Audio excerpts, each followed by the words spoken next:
आस पड़ोस में रिश्तेदार। अरे बहू, ये लाली लिपस्टिक का नहीं, चुगलिस्ट का टाइम है, चलो चले। शांति देवी और पिंकी दोनों सास बहू खिलखिलाकर हंसती है और अपने मोहल्लों को मुर्गा बनाओ मिशन पर निकल पड़ती है। ये है राधानगर का मोहल्ला, जहां सब लोग एक दूसरे का सुख दुख बांटते हैं। लेकिन प्रॉब्लम एक है, और वो है ये दो चुगलखोर सास और बहू, शांति देवी और उनकी बहू पिंकी। दोनों सास बहू कान लगाकर छत पर खड़ी हैं और शर्मा जी की बहू की बातें सुन रही है। पिंकी, जरा उधर कान लगा, लगता है शर्मा जी की बहू भागने वाली थी किसी के साथ। हाय राम, मतलब वो जो सलवार सूट पहनती है रोज, वही क्या? हाँ वही, मैंने कल देखा था, उसके हाथ में फोन था, किसी लड़के से हंस हंस के बातें कर रही थी मोहल्ले में। बेचारी शर्मा फैमिली, रेखा चाची को बताती हूँ, ये ना बड़ी एक्साइटिंग न्यूज है। ऐसी मसालेदार न्यूज रोज रोज थोड़ी ना मिलती है। मोहल्ले की रेखा चाची, मिसेस वर्मा और मिसेस जोशी सब्जी के ठेले से टमाटर छांट रही हैं। तभी शांति देवी और पिंकी एंट्री करती है, सिर पर पल्ला और आंखों में मसाला। पिंकी देख सामने, रेखा वर्मा और जोशी तीनों है, अब तो आएगा मजा, खबर देने का टाइम आ गया। हाँ मम्मी जी, चलिए बम फोड़ते हैं। दोनों उनके पास पहुंचती हैं और शांति देवी बड़े नाटकीय ढंग से कहती हैं, अरे बहनों, क्या तुम्हें पता है शर्मा जी की बहू भागने वाली थी? ये सुनकर तीनों महिलाएं चौंक जाती हैं। मिसेस वर्मा के हाथ से तो आलू गिर ही जाता है। क्या? ये क्या बोल रही हो शांति? अरे कौन सी बहू, वो नीतू? हाँ वही, वो जो रोज लाल दुपट्टा ओढ़ती है, हर टाइम मोबाइल में लगी रहती है और छुप छुप कर लड़कों से बातें करती रहती है। मम्मी जी ने खुद देखा। मैंने देखा, वो गली के कोने पे किसी लड़के से हंस हंस कर बात कर रही थी। मुझे देखती ही एकदम अंदर चली गई। कुछ तो गड़बड़ है भाई। हाय राम, कैसी बेशर्म है शर्मा जी की बहू, मुझे तो वो पहले से तेज लगती थी। शांति बहन, आप बहुत बड़ी बात कह रही हैं, ये खबर पक्की तो है ना? और नहीं तो क्या, मम्मी जी झूठ बोलेंगी, बाकी हमें क्या, हमें तो जितना पता था वो बता दिया, बाकी आप खुद समझदार है। हम तो कह रहे हैं तुम लोग किसी को कहना मत, क्यों किसी के घर की बातें बाहर करनी है? तुम लोग तो घर की हो, इसलिए सिर्फ तुम्हें बताया है। नहीं, हम किसी को नहीं बताएंगे। सब्जी वाली भी उनकी बातें सुनकर चौंक जाती है। बाप रे, यहाँ सब्जी से ज्यादा मसाले तो बातों में। तीनों ने तय तो यही किया था, ये बात किसी को नहीं बताएंगी, पर अफसोस, चुगली की आग जब सुलगती है तो धुआं छिपाया नहीं जा सकता। बात निकली और हवा की तरह उड़ गई। 1 से 2, 2 से 4, और देखते ही देखते ये बात पूरे मोहल्ले में फैल गई। अब हर नुक्कड़, हर गली में एक ही चर्चा थी, शर्मा जी की बहू भागने वाली थी। सब लोग शर्मा जी और उनके परिवार का, खास करके उनकी बहू का मजाक बना रहे थे। कुछ ताने मारते, कुछ इशारे करते, कुछ पीठ पीछे भला बुरा कहते। मोहल्ले की औरत, देखो वही है शर्मा जी की बहू, बड़ी शरीफ बनती थी, अब समझ में आया रोज फोन पर क्यों लगी रहती थी। बेशर्मी की हद पार कर दी इसने तो। मोहल्ले की औरतें नीतू को देखकर आपस में कानाफूसी करने लगती है। नीतू ये सब देखकर हैरान रह जाती है। ये सब मेरे बारे में ऐसे क्यों बोल रही हैं? इस झूठी अफवाह ने नीतू की जिंदगी को झकझोर कर रख दिया। जो लड़की चुपचाप अपने घर की जिम्मेदारियां निभा रही थी, अब उसी पर उंगलियां उठने लगी। शर्मा परिवार भी धीरे धीरे बहू को शक की नजर से देखने लगा। शर्मा जी गुस्से में इधर उधर टहल रहे हैं। मिसेस शर्मा की आंखों में आंसू हैं। उनका बेटा रोहित चुपचाप खड़ा है। रोहित, पूछ अपनी बीवी से, ये मोहल्ले में क्या बातें उड़ रही है उसके बारे में? कौन था वो लड़का, क्यों बातें कर रही थी उससे? पापा जी, मैंने किसी से कोई बात नहीं की, वो तो हमारे कॉलेज का एक पुराना क्लासमेट था, गली में मिल गया था। तो ये बात पहले क्यों नहीं बताई? तुम जानती हो ना आजकल लोग क्या क्या सोच लेते हैं। मैं तो कहती हूँ तुम गई क्यों किसी लड़की से मिलने? पूरे मोहल्ले में थू-थू हो रही है हमारी।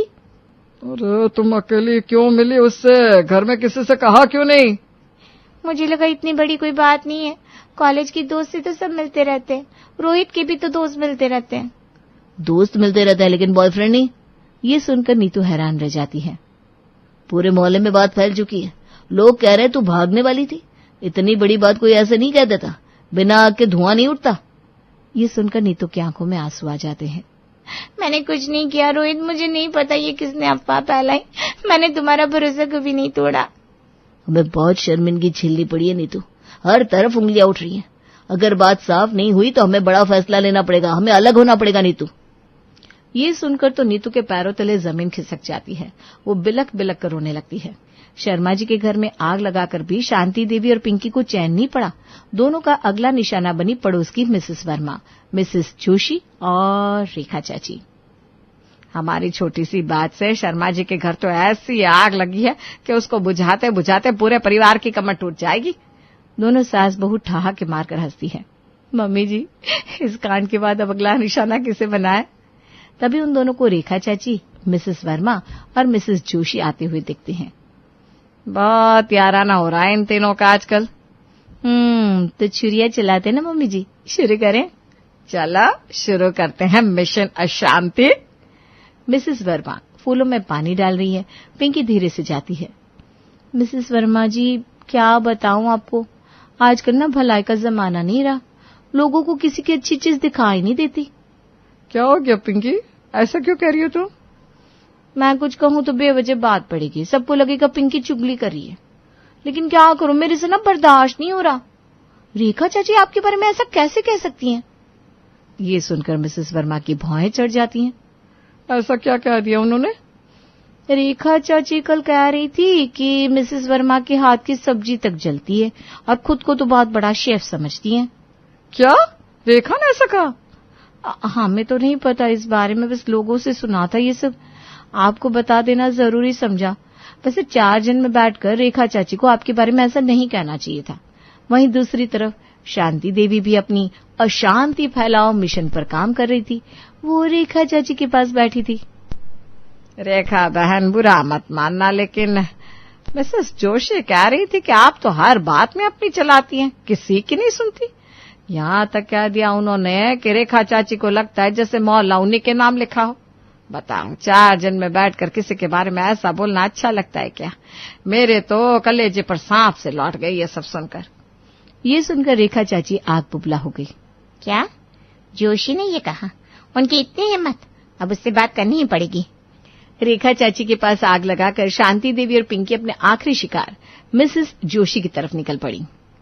मौसी जी, आप इतनी सभ्य हैं, पर मिसेस वर्मा कह रही थी कि आपका तो बस नाम ही जोशी है, बातों में तो जहर है। जब देखो सबके बारे में कड़वा बोलती हैं जोशी। ये सुनकर मिसेस जोशी गुस्से से आग बुबला हो जाती हैं। अब बहुत हो गया, अब मैं दिखाऊंगी इस वर्मा को कि जहर उगलना किसे कहते हैं। रेखा चाची, मिसेस जोशी, मिसेस वर्मा दन दनाते हुए अपने अपने घर से निकलती हैं और मोहल्ले में नुक्कड़ पर एक दूसरे के आमने सामने आकर खड़ी हो जाती हैं। देखा जी, अपना मुंह संभालिए, आपको मेरे खाना पकाने से दिक्कत है। आपकी हिम्मत कैसे हुई मेरे खाने की बुराई करने की? तू तो हिम्मत की बात ही मत कर, खुद को देख पहले। दोगली औरत, अपने आप को क्या समझती है? कहीं की महारानी है क्या? और ये बात मैंने नहीं कही। रेखा, तू तो बोली मत, तूने तो मुझे मोहल्ले की रानी बना दिया और वर्मा तू भी कम नहीं है। जोशी, अपनी हद में रह। हाँ, मैं कुछ बोली नहीं हूँ, उल्टा तुम दोनों ही मेरे बारे में बोल रही थी, कुछ भी बोले जा रही हो जोशी। हाँ, मुझे तो पागल कुत्ते ने काटा है जो ऐसे बोलूंगी। ये सब तुम दोनों ने शुरू किया है, लेकिन खत्म मैं करूंगी। जोशी, ज्यादा पंचायत मत कर। देख लिए तेरे भी रंग ढंग, कुछ से कुछ होता नहीं और दूसरों में नुक्स निकाल दिए। तीनों आपस में बहस करने लगती है। तीनों में जोरदार झगड़ा हो जाता है। शांति देवी और पिंकी पास खड़ी सब देख रही थी। तीनों को ऐसे कुत्ते बिल्लियों की तरह लड़ते देख दोनों सास बहू हंसने लगती हैं। तीनों औरतों का झगड़ा इतना बढ़ जाता है कि वहां भीड़ इकट्ठा हो जाती है। अरे अरे, ये क्या हो रहा है? ये तीनों तो पक्की सहेलियां, ऐसे झगड़ क्यों रही है? आज तो टीवी देखने की भी जरूरत नहीं है, लाइव ड्रामा चल रहा है। शांति देवी और पिंकी ये सब देखकर हंस हंस के लौटपोट हो रही थी। देख पिंकी, वो वरमान को देख कैसे कमर पर हाथ रखकर गला फाड़ रही है। और वो जोशी, सारा जोश ही ठंडा हो गया उसका तो। और रेखा, वो तो खारा पानी बन गई है। मजा आ गया। अब ये लोग महीनों बात नहीं करेंगी। चलो, अशांति फैलाओ अभियान तो सफल हुआ। अब कौन सा कांड करना है मम्मी जी? ये रेखा को बहुत गर्व है ना अपने बेटे पर। हाँ मम्मी जी, रेखा चाची का बेटा बड़ा अफसर है ना, इसी बात की डिंगे हाँकती रहती है। तो चलो, अब बेटे की पोल पट्टी खोलते हैं। अब की बार रेखा का लाडला निशाने पर होगा। हाँ मम्मी जी, अब उसका बड़ा अफसर बेटा ही मोहल्ले की गली में बदनाम होगा। दोनों सास बहू जोर जोर से हंसती हैं। मिसेस जोशी और मिसेस वर्मा सब्जी ले रही हैं, लेकिन हाल ही में हुई लड़ाई की वजह से एक दूसरे से बात तक नहीं कर रही। तभी वहां पर पिंकी और शांति देवी आती हैं। पिंकी, देख रही हो लड़ाई का असर अभी तक गया नहीं है। दोनों एक दूसरे से बात करना तो दूर, एक दूसरे को देखना भी पसंद नहीं कर रही है। मम्मी जी, मुझे तो देखकर ही मजा आ रहा है। ये बदनाम बेटा मिशन कल करे क्या? अरे पागल हो गई है क्या? यही तो सही मौका है आग में घी डालने का। पिंकी और शांति देवी नजदीक जाकर गपशप में लग जाती हैं। आपको पता है, रेखा चाची का बेटा है ना जो, वो नाम का तो बड़ा अफसर है, पर असलियत में। मिसेस जोशी और मिसेस वर्मा, जो पहले से रेखा से नाराज थी, रेखा चाची के बेटे का नाम सुनते ही तुरंत बोली, असलियत में क्या हुआ, बोलो ना। अरे बहन, वो तो दारू पीकर गटर में गिर चुका है एक बार, वो भी अपनी वर्दी में।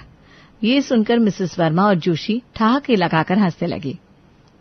कितना बेहुदा है ये रेखा का लड़का, मुझे तो पता ही नहीं था कि दारू भी पीता है। वैसे तुमको किसने बताया ये सब? हमने नहीं देखा बहन, पर सामने वाले शर्मा जी के भतीजे ने बताया। पुलिस वालों ने तो उसे कुत्तों की तरह पीटा था एक बार, वो भी भरे चौराहे पर। अरे बाप रे, वो रेखा का बेटा ऐसा है क्या? दिखने में तो शरीफ लगता है, लेकिन करतूत देखो। बड़ा अकड़ कर चलती ना वो रेखा कि बेटा बड़ा अफसर है, लेकिन हरकतें देखो। शरीफ? अरे मोहल्ले में शरीफ बनने का नाटक करता है, वरना हरकतें तो मवालियों जैसी है उसकी, बस जूते नहीं पड़े अभी। हाँ, रात को 2-2 बजे आता है, पता नहीं कैसे कैसे लोगों के साथ रहता है। मैंने खुद अपने घर की खिड़की से देखा है उसे। नाम का ही अफसर है, वरना असलियत में तो आवारा है, आवारा। धीरे धीरे औरतों की भीड़ बढ़ गई और सब आपस में रेखा के बेटे के बारे में बातें करने लगी। राम राम राम, कभी सोचा नहीं था रेखा का लड़का ऐसा निकलेगा। अरे वही लड़का ना जो लाल बाइक चलाता है। मुझे तो पहले ये शक था बहन, अब सब समझ में आ रहा है। तभी वहां रेखा चाची आती है। रेखा मोहल्ले की औरतों की बातें सुनकर हैरान रह जाती है। उसे देखकर सभी चुप हो जाते हैं और रेखा को घूरने लगते हैं। क्या चल रहा है यहाँ? सब बगल झांकने लगते हैं, कोई जवाब नहीं देता। मम्मी जी, शिकार खुद आ गया शिकार होने, अब देखिए आग कहाँ तक फैलती है। सभी औरतें मुंह बनाकर वहां से जाने लगती हैं। अरे छोड़ो जी, जिसका लड़का इतना घटिया उससे क्या ही बात करना, परवरिश में ही खोट है इनकी तो। हाँ बहन, कीचड़ में पत्थर फेंकेंगे तो खुद पर ही कीचड़ उड़ेगा। मोहल्ले वाले की बातें सुनकर रेखा हैरान रह जाती है, उसकी आंखों में आंसू आ जाते हैं।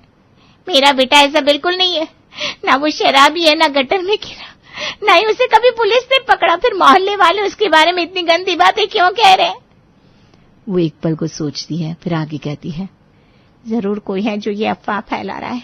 कहीं ऐसा तो नहीं जो मिसेस वर्मा और जोशी से मेरी लड़ाई हुई थी, वो भी किसी के उकसाने पर हुई हो। उसी वक्त जैसे जवाब देने को किस्मत ने किसी को भेजा हो, वहां आती है मिसेस शर्मा, जिनकी बहू की जिंदगी अफवाहों की वजह से टूटने की कगार पर थी। तुम सही कह रही हो रेखा बहन, मेरी बहू नीतू के बारे में भी किसी ने ऐसी वैसे बातें फैलाई थी पूरे मोहल्ले में। पूरा मोहल्ला उसे भगोड़ी बहू कहने लगा था। पर अब सोचने लगी हूँ, हर घर में कोई ना कोई लड़ाई हो क्यों रही है? कहीं कोई ऐसा तो नहीं जो सबके बीच जहर घोल रहा हो? मतलब कोई ऐसा जो सबकी बातों में तड़का लगाकर आगे पहुंचा रहा है, जो सबके कानों में बस आधी बात डालता है। शांति देवी और पिंकी दोनों हैरानी से एक दूसरे की तरफ देखती हैं। हाँ, हर जगह वही दोनों दिखती हैं।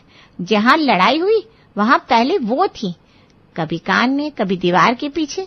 तभी वहां मिसेस वर्मा और मिसेस जोशी भी आती हैं। आप दोनों सही कह रही हो, आज भी रेखा जी के बेटे के बारे में वो दोनों ही बातें फैला रही थी। हर बार जब हम लड़ पड़ी, उससे पहले वही दोनों कुछ न कुछ कहकर गई थी। तो ये दोनों ही है जो पूरे मोहल्ले में कीचड़ उछाल रही है। अब बहुत हो गया, अब इनको सबक सिखाना पड़ेगा। अब जब सच्चाई सबके सामने आ गई थी तो मोहल्ले की औरतों ने एकजुट होकर फैसला लिया। अब शांति देवी और पिंकी को मिलेगा वो सबक जो उन्होंने कभी सोचा भी नहीं होगा। अब मोहल्ले वालों ने ठान लिया था, जिसने सबकी इज्जत का मजाक उड़ाया, अब वही खुद मजाक बनेंगी।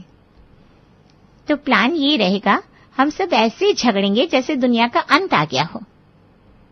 और हम जानबूझकर आवाजें इतनी तेज करेंगे कि शांति देवी और पिंकी दूर से भी सुन ले।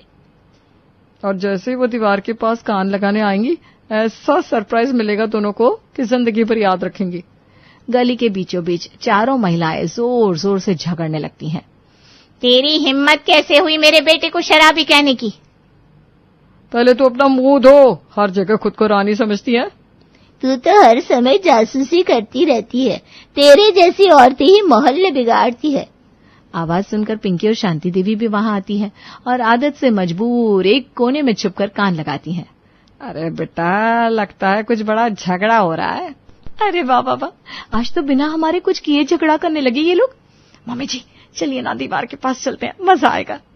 जैसे ही दोनों सास बहू कान लगाकर दीवार की ओर से झांककर देखती है, एक उड़ती हुई चप्पल सीधा शांति देवी जी के सर पर लगती है। शांति देवी के मुंह से जोर से चीख निकल पड़ती है। क्या हुआ मम्मी जी? अरे प्रसाद मिल गया, जा तू भी ले ले। हैं? सच्ची? लाओ मैं भी थोड़ा सा ले लेती हूँ। जैसे ही पिंकी झांकने के लिए गर्दन बाहर करती है, एक उड़ता हुआ स्टील का बर्तन सीधा कनपट्टी पर लगता है। पिंकी की तो चीख भी नहीं निकलती, उसके कान में सीटी बजने लगती है, वहीं बैठ जाती है। मम्मी जी आपको तो चीखों के साथ प्रसाद मिला, मुझे तो कनपट्टी छाप प्रसाद मिला। आए, मर गई। ये था क्या? मम्मी जी लगता है कोई थाली बजा रहा है हमारे नाम की। दोनों को इतनी जोर से चोट लगी थी कि दोनों के तोते उड़ गए और दोनों वहीं गिर पड़ी। मोहल्ले वाले आते हैं और उन दोनों की हालत देखकर जोर जोर से हंसने लगते हैं। क्या हुआ शांति चाची, कहीं आपस में लड़ पड़ी क्या? या फिर दारू पीकर गटर में गिर गई थी। शायद किसी ने उनको भी कुत्ते की तरह पीट दिया। हमें तुम दोनों की सारी करतूत पता चल गई है। पिंकी और शांति देवी शर्म से पानी पानी हो जाती हैं। हमें माफ कर दीजिए, हमसे बहुत बड़ी गलती हो गई। अब से ना किसी के घर में झांकेंगे, ना कान लगाएंगे, हम सच में बदल जाएंगे। इसे कहते हैं जैसे को तैसा।